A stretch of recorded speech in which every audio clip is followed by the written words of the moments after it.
Good afternoon and welcome to this community briefing on our ongoing pandemic response efforts. Providing interpretation for us today, once again, is Margie Prop. Thank you so much, Margie, for being here. And thank you to everyone for joining us to learn about the latest local developments. I also want to acknowledge and thank two members of our local Board of Health who are here with us today, City Council Chair James Michael Bowers and County Commissioner Sean Flowerday. We are here today to remind everyone that we live in a community that likes to win. We like to win at sports. We like to win at business competitions. We like to win academic prizes. We like to win spots on American City Top 10 lists. We like to win, and we do win, often. Until recently, we were winning the pandemic race between injections and infections. Back in May, through our community's teamwork, we moved Lincoln and Lancaster County's risk level into the green on the risk dial. You could almost hear the collective cheer as we got back to the business of summer, enjoying time together at concerts, in restaurants, at graduations, weddings, and other celebrations with family and friends. For a brief moment, we enjoyed a victory lap. Now, a new opponent known as the Delta variant of COVID-19 has entered the race and is making gains, as evidenced by the strain on our hospitals and the unwelcome trends in other indicators that our health team has been monitoring and measuring throughout the pandemic. You may be thinking, I'm already vaccinated and therefore protected. Why should I be concerned? To all who are vaccinated, we give our deepest thanks. You have taken the most important step to protect yourself, your loved ones, and our community. If you are vaccinated, you are more protected and less likely to experience the most severe outcomes of COVID-19 should you still manage to contract the disease. That said, all of us who are vaccinated still have cause for concern. Unfortunately, despite Lancaster County having the highest vaccination rate in the state, enough of our residents remain unvaccinated, either because they are not yet eligible or because they are hesitant, that the Delta variant is getting a foothold and impacting our entire community. Locally, we are on the upward spiral of a surge of the Delta variant. The uncontrolled spread of the Delta variant is leading to more quarantines and illness, making it harder to keep all of our children in school or in childcare, and making it harder for parents to report to work. The uncontrolled spread is leading to increased hospitalizations that threaten everyone's ability to access emergency care. Our hospitals are currently burdened by COVID cases, and unless we do more to stop the spread, the situation in our hospitals will only grow worse. Too much is at stake for all of us, whether or not we are currently vaccinated. Too much is at stake to stand by and let this continue. We cannot afford to let the Delta variant win. We will not let the Delta variant win. Health Director Pat Lopez, our local hospital, medical, and Board of Health leaders, and I stand here today to say that now is not the time to be scared. It's the time to be strong. Our community needs you. We need you to use the strength and power that each of you have to help us beat the Delta variant. The most important thing that would help is for those who are eligible but not yet vaccinated to go get vaccinated, just as millions of Americans and nearly 200,000 members of our community have done. Vaccination is truly both an act of self-protection and community service. The FDA gave full approval to the Pfizer vaccine yesterday, which is great news, and should give more people more comfort as they roll up their sleeves. If you still have questions about vaccines, please consult your medical care provider or get the latest information available at our website, covid19.lincoln.ne.gov. If you are already vaccinated, we need your help too. Even if you are fully vaccinated, we need you to take further steps to slow the spread and reduce the impact of this surge of the Delta variant. We know now that vaccinated individuals can transmit the variant, so our community needs you to mask up. We need you to mask up to help ensure that there's an ICU bed available if you or someone you love suffers a heart attack or gets in a car accident. We need you to mask up to help protect our children who are not yet eligible for the vaccine. And we need you to mask up in part to give our healthcare providers a break, because they are at their breaking point. As for the rest of us, we are at an inflection point.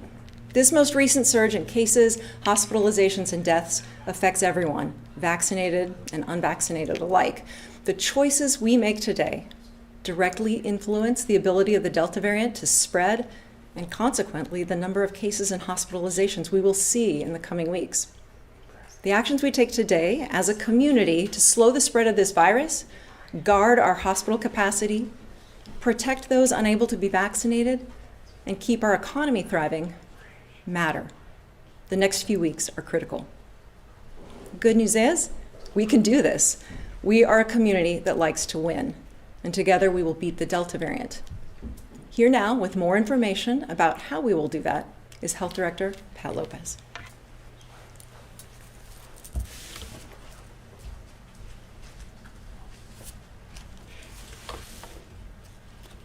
Thank you, Mayor. The Delta variant's hitting people faster and harder, as we've said before. It's causing more people to get sick and more severe illness, particularly among those who are unvaccinated. We don't want our community to reach the level of crisis seen elsewhere. Over the last week, our situation in Lancaster County has become critical. We are now averaging 100 new cases per day.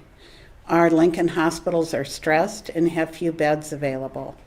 Our local positivity rate is very high, meaning the Delta variant is widespread in the community. 18 members of our community have lost their lives to COVID-19 so far this month. This rapidly spreading Delta variant is increasing the risk to our community. The risk dial that was in the low orange last week is now moving to mid-orange today. We have reached another pivotal point during the pandemic where we have to take immediate action to protect our community and help stop the spread of the Delta variant. Today, we are announcing a directed health measure that will move the current indoor mask recommendation to a requirement. Let me provide some further explanation by starting with a more detailed look at our local situation. This chart shows how quickly we've seen our daily case numbers increase. The number of cases has nearly doubled since the beginning of July. Over the first 3 weeks of August, our 7-day rolling average of new daily cases has risen from 56 to 108. We've had outbreaks in 18 different child care centers since July 1st, and 7 have had to close temporarily to stop the outbreak. 14 long-term care facilities have reported COVID-19 cases in the last 2 weeks. That's close to a third of the 51 long-term care facilities in Lancaster County. This is very concerning because prior to July, we were rarely seeing cases in long-term care.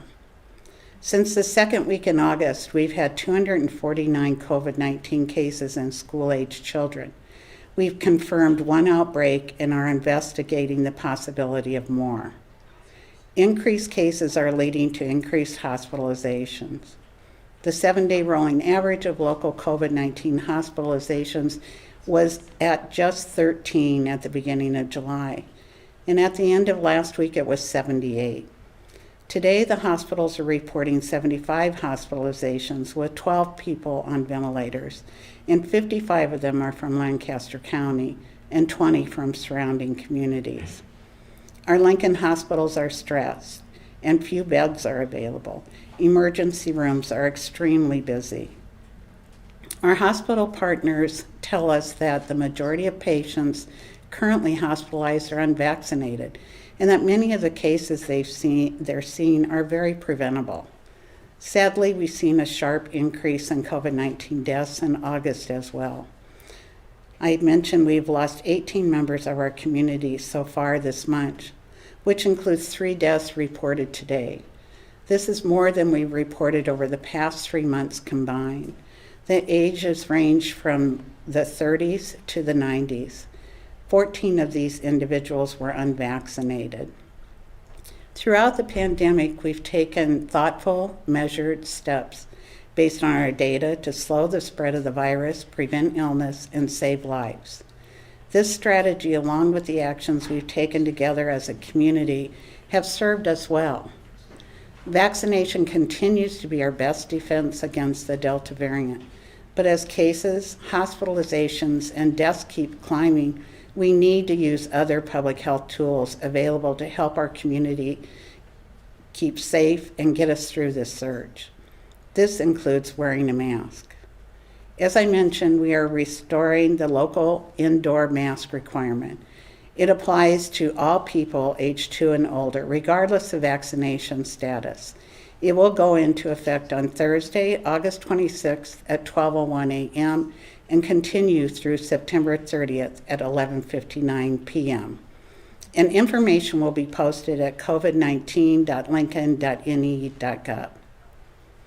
Wearing a mask is a common sense measure that has had strong impact. And as a community, we know masks work not only based on science, but firsthand experience. Locally, the previous mask mandate contributed to a lower case rate and lower death rate in Lancaster County, more so than other highly populated counties in the state. The Centers for Disease Control and Prevention and numerous other experts in public health care currently recommend universal masking in schools and throughout indoor environments in the community. To slow the increasing spread of the virus, it's important that the mask requirement includes everyone, regardless of vaccination status, because of the aggressive and highly contagious Delta variant. People, both vaccinated and unvaccinated, continue to share indoor spaces where it's easy to spread COVID-19. Today, we have our local hospital administrators here with us to tell us what's happening in their situation, their current capacity, as the number of COVID-19 patients needing hospital care continues to go up. I'd like to ask Derek Vance, president of CHI Health St. Elizabeth and Nebraska Heart, to tell us about the current situation at the hospital. Derek?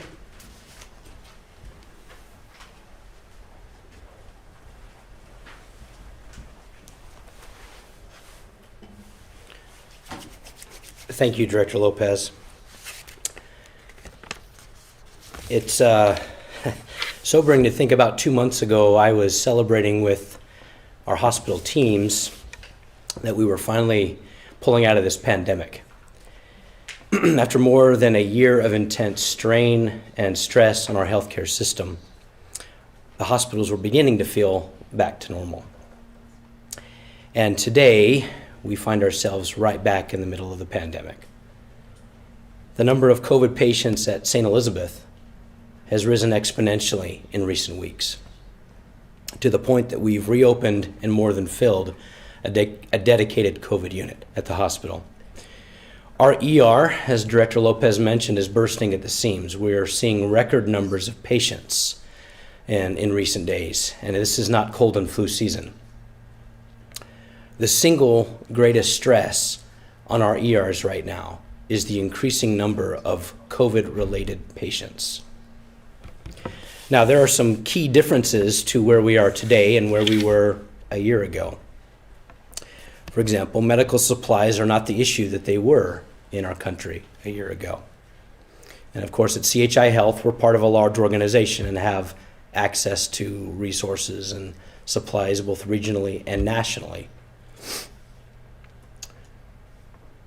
We also have the vaccines today, something that we didn't have a year ago. And this is a huge help and a huge difference over where we were before. The vaccines are keeping the vast majority well protected and at less risk. Yesterday's FDA approval of the Pfizer vaccine further indicated what we already knew. The vaccine is our best and most effective measure that we can take when it comes to preventing further spread of the virus. My primary concern is what the coming days and weeks look like for our hospitals. If we continue to increase at the current rate with COVID patients in our hospitals, we won't have beds for trauma patients, surgical patients, cardiac patients, so many other resources that require our hospital. When it comes to masks, they of course have never gone away in our hospitals. Everyone who sets foot in our facilities is required to wear a mask while they're there. Administration, staff, volunteers, patients, visitors, physicians, all are required to wear masks in our facilities. This is because we believe in the science of masks, and we know that they are a key tool in stopping the spread of COVID. While we're all tired and fatigued, we need to continue to take steps to keep each other safe. Masking up, socially distancing, washing your hands, staying home if you're sick, and getting vaccinated. I strongly support the reinstatement of this directed health measure and appreciate Director Lopez, Mayor Gaylor Baird, and their courageous decision to do so and to keep our community safe. I'm grateful to be accompanied by Russ Grunwald, CEO of Bryan Health. I'll turn the podium over to Russ.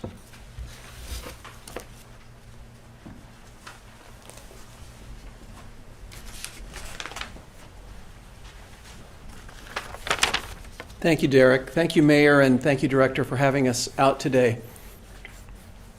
One of the last times that I was here was in the middle of the winter surge at a really desperate point. And thank you to all of you who stepped up and did what was asked, which was to mask and distance and do all of the things that we asked of you, and eventually get the vaccine, because it made all the difference. It allowed us to get through it at that time. So the question, I think, is, are we simply in a rerun of last winter? And the answer is not yet, but we're on our way there. Let me give you just a little bit of context. Bryan's physical capacity and our staff capacity, we plan for about 500 patients in our inpatient units every single day. A lot more on our outpatient side, but about 500. And then our plan is to be able to surge every day if we need to up to about 540. So we do that with extra shifts and overtime. We do that with traveling nurses if we need to. But nevertheless, we can go up to about that 540 number, and we plan on being able to do that at some point every week, a lot of times in the middle of the week, but certainly not on the weekends, not on Mondays. Last week, we had this big bump all of a sudden, and we were at 579. And that was way beyond anything that we had seen since I had ever been at Bryan. And what does that do? Well, we also take care of about 250 emergency or trauma patients every day in our 2 hospitals. And so what that does is it backs everything up into our emergency rooms, and there are many people there waiting for a bed. And that means we're not taking care of the folks that need to come through because of their emergencies and trauma. That means that of the 52 communities or so that we serve out across greater Nebraska, if they try to transfer, we can't take care of all of those. And in fact, we started diverting last week during that time. And I talked to one CEO of a small community who sends a lot of patients our direction because of our trauma center and our heart program. And he had an accident in their local community. Wanted to send it up, called, and we said we couldn't take them. And he said it wasn't just Bryan. When I spoke with him later, it was every ICU at a major hospital in Nebraska. Every ICU bed was full. Nobody could take him, and that patient ended up needing to go to Des Moines, Iowa, because no Nebraska hospital could take that patient. And unfortunately, that patient had a tragic outcome because of that. That can't happen. So we immediately reduced our non-emergent surgeries, and we bought ourselves some time, and we got down to below 500 just temporarily. Yet I'll tell you, this morning we were at 545, beyond the capacity that we even plan to surge to typically. So what are we doing about that? Well, we've also are opening up isolation units, where we opened up our 5th, I believe it was our 5th isolation unit yesterday. That means that our staff is heading back in there rather than taking care of patients as they normally do. You've seen the pictures. We put them in the PAPR suits. They go behind the doors. Nobody else comes in, and they feel very isolated, let alone the families of the patients, let alone the patients. And that's kind of where we're back to, and we're planning on, again, opening more in the future unless something happens very quickly. It's difficult for patients, family, and staff. They feel, as you know, and you've heard them say before, they feel isolated, they feel tired, they feel very frustrated that we're in this situation. But like good Nebraskans, they put their heads down, they put their mission hat on, and they go in there every day without complaining. But I'll tell you the thing that really has them frustrated right now. It's 22 deaths in 2 weeks.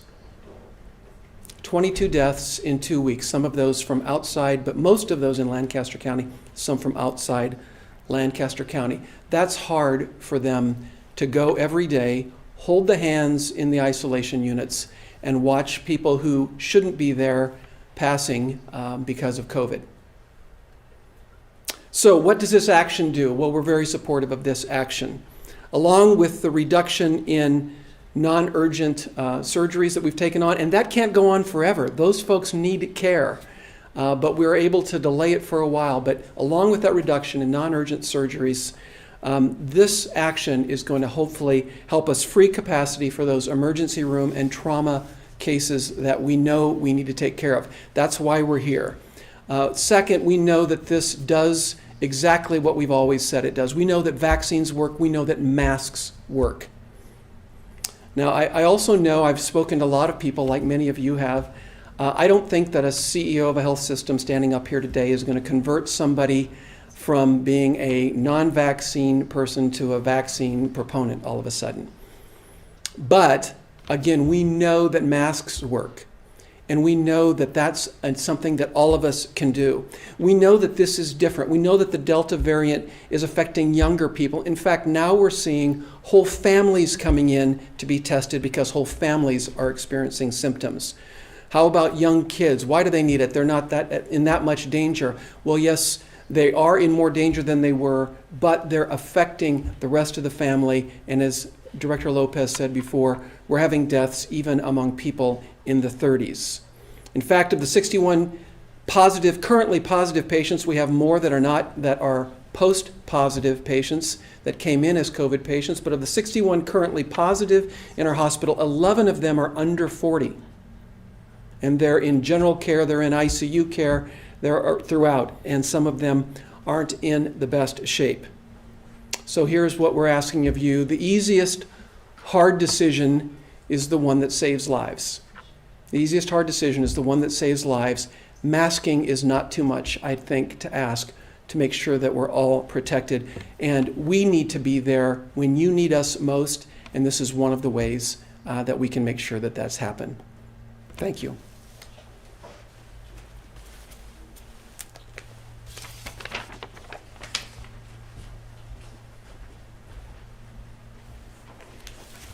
Thank you, Russ and Derek. We appreciate your commitment to caring for people in our community and your support.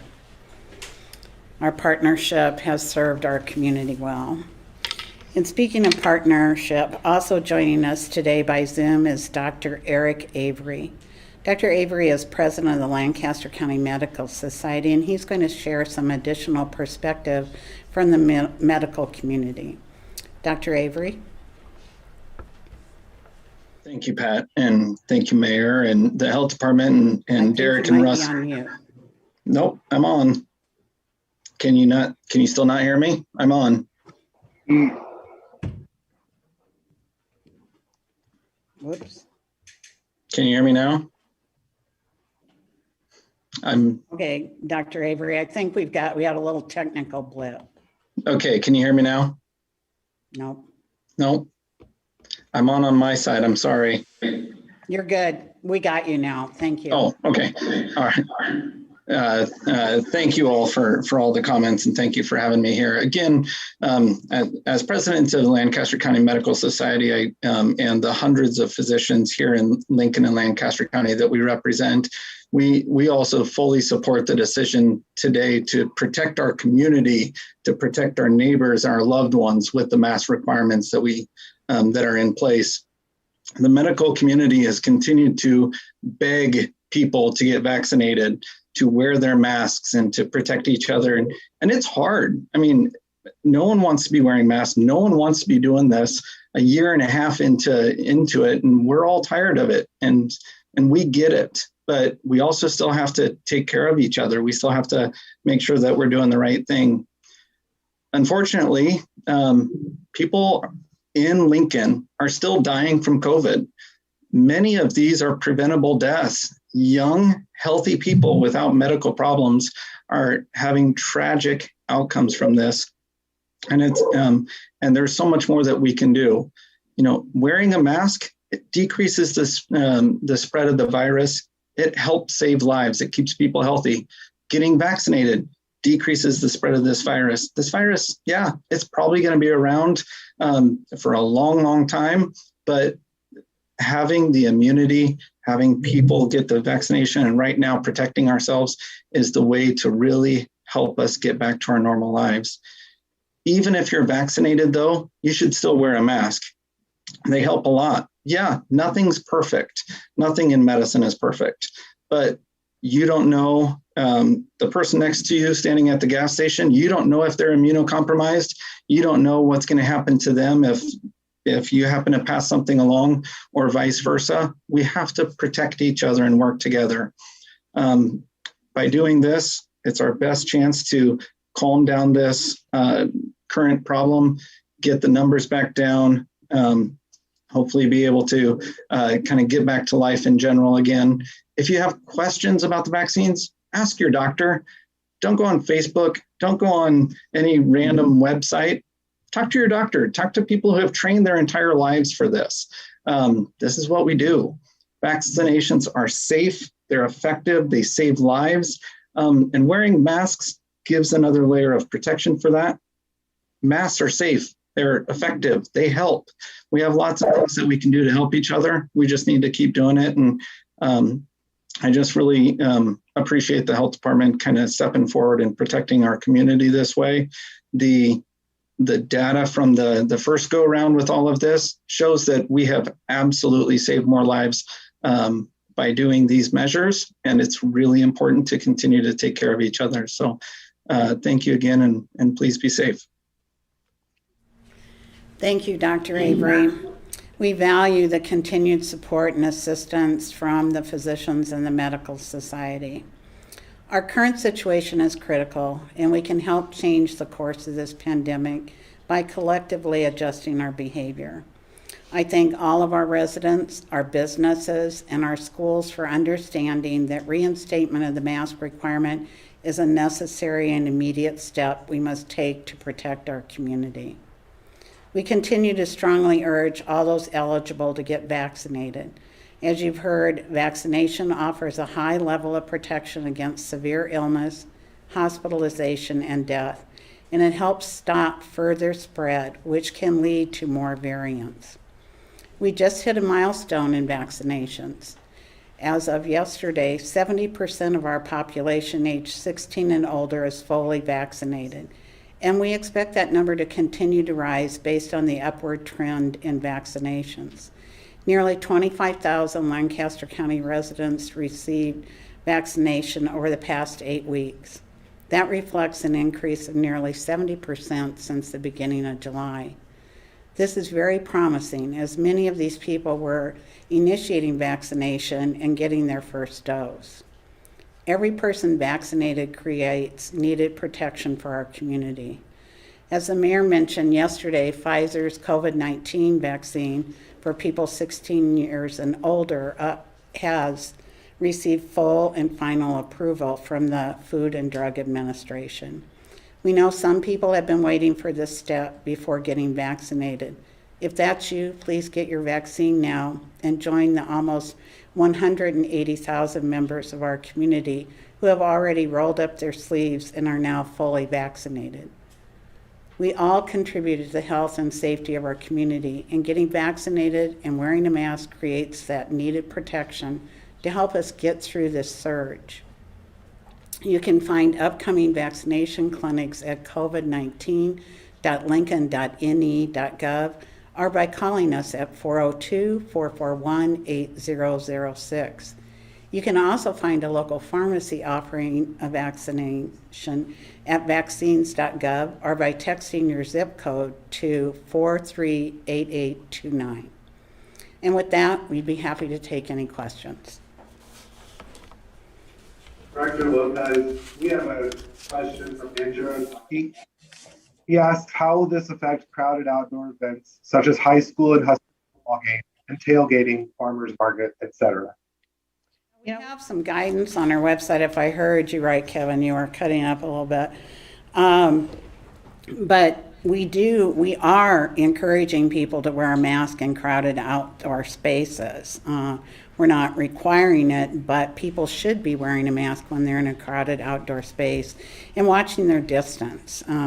That same thing applies. But in the outdoors, you have more chance to move more freely.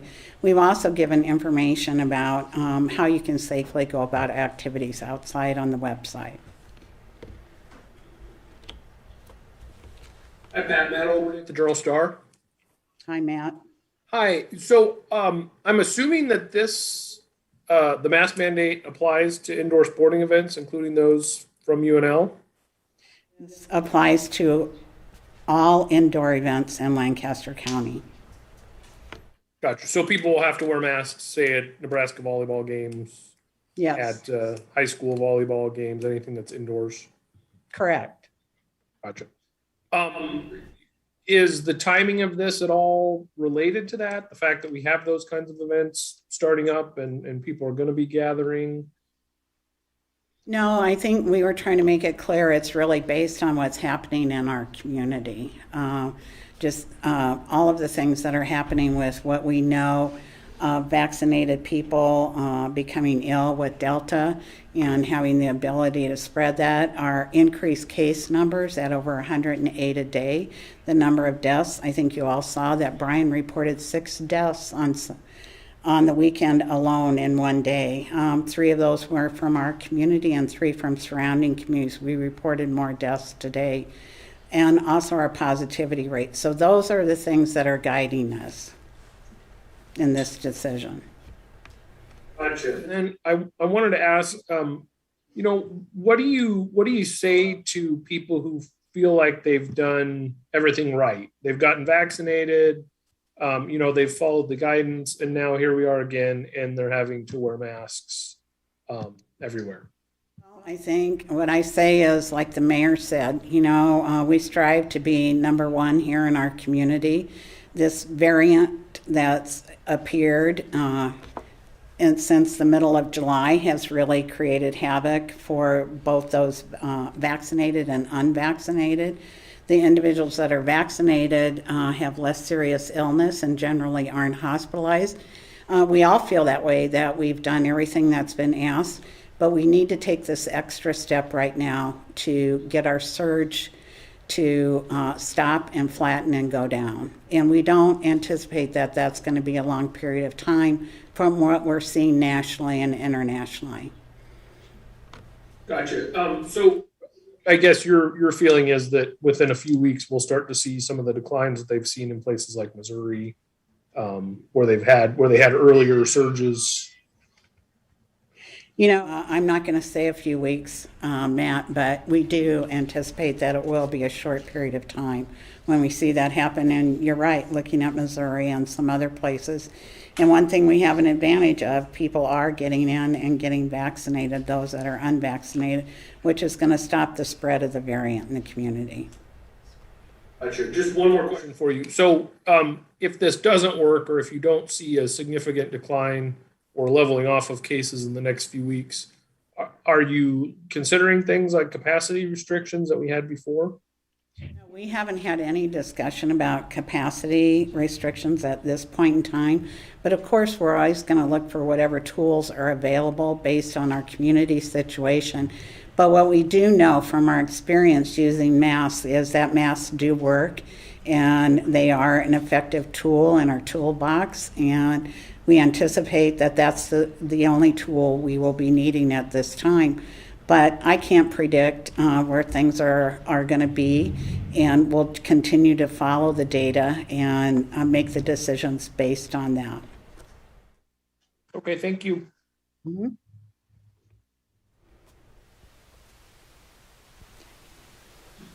Is the September 30th cutoff for the mask mandate kind of a hard deadline, or could that be extended if things don't start looking a little bit better when it comes to cases and deaths? We have to have another directed health measure. That one is set to expire September 30th at 11:59 p.m. What about venues that are both indoor and outdoor, places like Memorial Stadium? Will there be masking and lines are in and out? Are there any protocol or discussions with the university yet about what game day might look like? We'll be meeting with the university tomorrow. We talk with them on a weekly basis, and we adjust protocols just like we gave them guidance for other activities they've had recently outdoors. But we are working with them both on the indoors and the outdoors.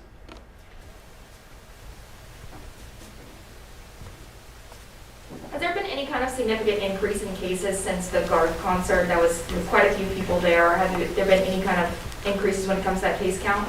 No, we really haven't. We've had a couple of people mention that they attended the conference. And unfortunately, like a lot of times, we had somebody who mentioned they thought maybe they were getting a sinus infection and they weren't feeling well and they went to the concert. So we're continuing to watch that really closely, and that is one of the questions, of course, we always ask where people have been. Okay.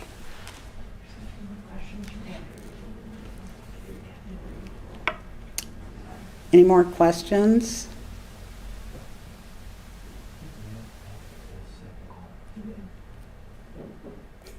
We're just checking if we have any more online. Okay.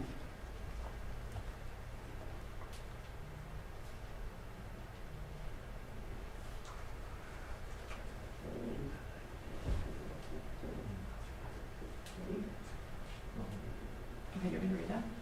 Okay, how will this affect, oh, we already asked that one. How will the mask mandate be enforced?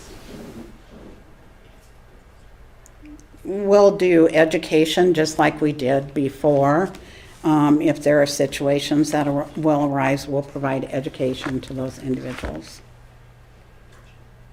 We're talking about education as being our first tool.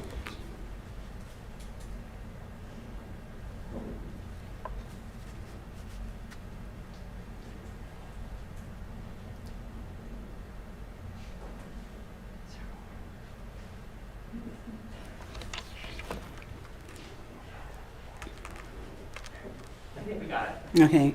Well, I wanted to thank Russ and Derek for taking time to be with us, and our Board of Health members, and both James Michael Bauer from the City Council and our Board of Health, and Sean Flowerday, County Commissioner and member of our Board of Health. Their support has been really critical for our community and demonstrates the partnership that we have and that we're all working together. So thank you for tuning in and joining us today. And please wear your mask, be safe, and get vaccinated.